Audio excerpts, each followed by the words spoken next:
Bonjour à tous et bienvenue sur Odin, votre chaîne d'actualité dédiée à la défense et aux technologies stratégiques. Au programme pour ce mercredi 22 avril 2026, nous allons revenir sur le sommet franco-polonais qui a abouti à un contrat stratégique pour la Pologne. Ensuite, nous évoquerons l'évolution majeure de la doctrine japonaise en matière de défense, s'inscrivant dans la continuité de ce qui avait été décidé en 2014 et 2022. Et pour finir, nous reviendrons sur la prolongation en service actif d'un avion iconique, l'A-10 Thunderbolt.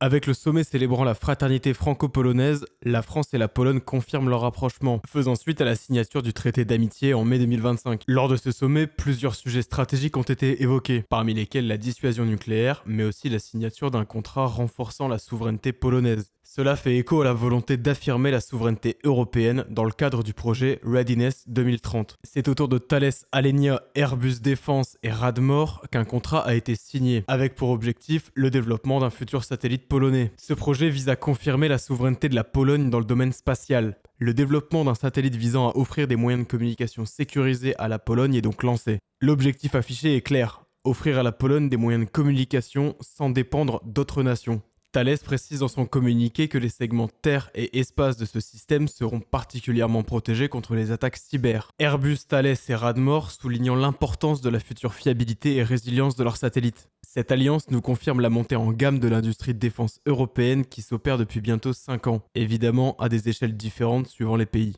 Le deuxième sujet évoqué avec la Pologne, c'est la volonté d'intégrer le pays plus profondément dans notre dissuasion nucléaire. Ici, pas question de transférer la souveraineté de la décision finale, mais plutôt impliquer un pays allié qui souhaite affirmer sa posture face à un voisin russe contraignant. Le président français a évoqué un début de travail collaboratif d'ici cet été 2026. Cet échange portera sur des exercices conjoints, du partage d'informations et le déploiement possible de Rafale dotés nucléairement. D'ici là, nous serons évidemment présents pour vous tenir informés si le dossier se concrétise.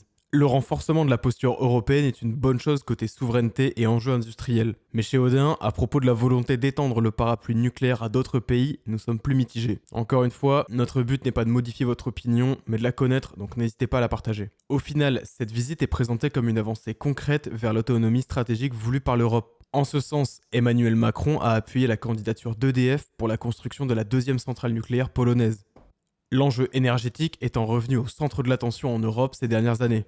Concernant le renforcement des partenariats stratégiques en Europe, certains diplomates, eux, préfèrent tempérer, rappelant que la Pologne a effectué des achats massifs de systèmes américains, au détriment de systèmes européens. Cependant, le premier importateur de matériel militaire n'est pas américain, mais coréen pour la Pologne.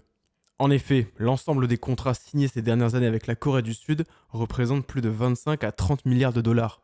De notre point de vue, la Pologne opère avec intelligence et réflexion. En diversifiant ses fournisseurs, elle s'assure dans une moindre mesure de recevoir du matériel même si un de ses partenaires lui fait défaut. Exemple que certains pays baltes ou nos amis australiens auraient pu prendre au vu de la situation actuelle concernant les retards de livraison américaines. Le Japon a officialisé ce 21 avril 2026 l'autorisation, sous condition, de l'exportation d'armes létales. Le pays poursuit son évolution doctrinale majeure qui l'éloigne progressivement de son pacifisme d'après-guerre. En effet, Sanae Takaichi a approuvé la révision majeure des 3 principes sur le transfert d'équipements et de technologies de défense. En français dans le texte, le Japon peut désormais vendre des armes létales, celles-ci étant limitées depuis 2014 à 5 catégories non létales, qui sont le sauvetage, le transport, l'alerte, la surveillance et le déminage, qui avaient été à l'époque autorisées à l'export sous l'impulsion de Shinzo Abe. Certaines restrictions restent tout de même en vigueur. Les potentiels clients doivent avoir signé des accords de coopération en matière de défense et de protection des secrets. Cela représente une quinzaine de pays. Aussi, ils ne peuvent pas être en conflit actif. Cette avancée est la suite logique des décisions politiques prises en décembre 2022, qui à l'époque était le plus grand changement doctrinal du Japon depuis 1945. Le changement d'une posture purement défensive avait à l'époque suscité de vives discussions, tant sa signification était profonde, mais justifiée vis-à-vis de l'augmentation des tensions dans la région. C'est à cette époque que le Japon a choisi de se doter en capacité de frappe en profondeur, s'autorisant le droit d'attaquer des bases ennemies si une attaque était imminente. C'était l'adoption des mesures de contre-attaque. En parallèle, le pays avait décidé également de doubler son budget de la défense pour atteindre 2% du PIB d'ici 2027. Le Japon commanda des missiles de croisière Tomahawk et accéléra le développement de systèmes hypersoniques nationaux. Cette nouvelle posture s'est concrétisée en mars 2026.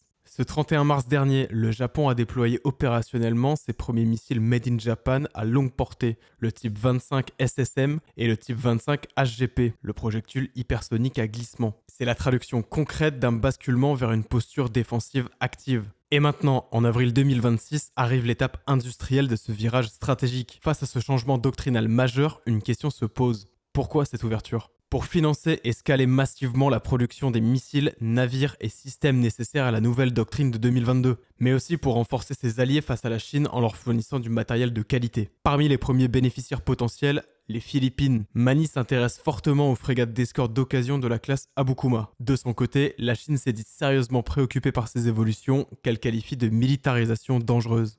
Au final, l'assouplissement des exportations d'avril 2026 n'est pas une mesure isolée, c'est la continuité logique et industrielle du grand virage doctrinal de 2022. Après avoir acquis les capacités de contre-attaque, le Japon se donne maintenant les moyens de les produire en série et de les partager avec ses partenaires. Un pas de plus vers la fin des contraintes pacifistes de l'après-guerre.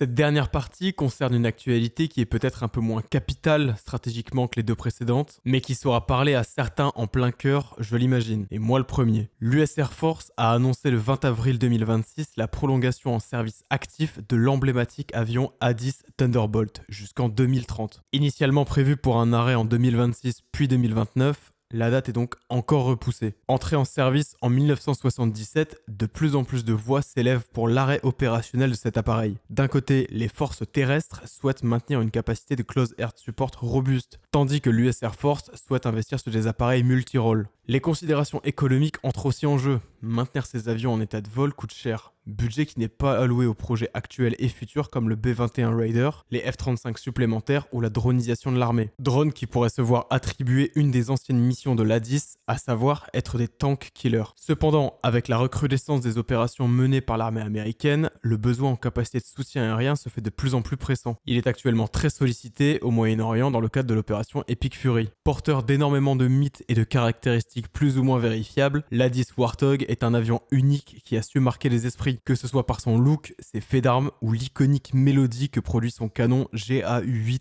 Avenger. Ce qui est sûr, c'est que le besoin opérationnel actuel va prolonger de quelques années la présence dans nos cieux de cette plateforme. Mais pour combien de temps ? Hasard du calendrier, le 3 avril dernier voyait graduer la dernière classe d'élèves pilotes d'A-10. Le pipeline de formation étant définitivement fermé, en tout cas pour le moment. Cela a donné lieu à une cérémonie spéciale pour célébrer cet événement particulier. Quoi qu'il en soit, je vous remercie de votre attention, d'avoir regardé la vidéo jusqu'au bout. Si vous êtes encore là, merci beaucoup. L'objectif de cette chaîne, c'est vous proposer un format d'actualité sur la défense et les technologies stratégiques. Donc si vous souhaitez être maintenu au courant via nos vidéos, abonnez-vous. Merci, c'était Odin, à bientôt.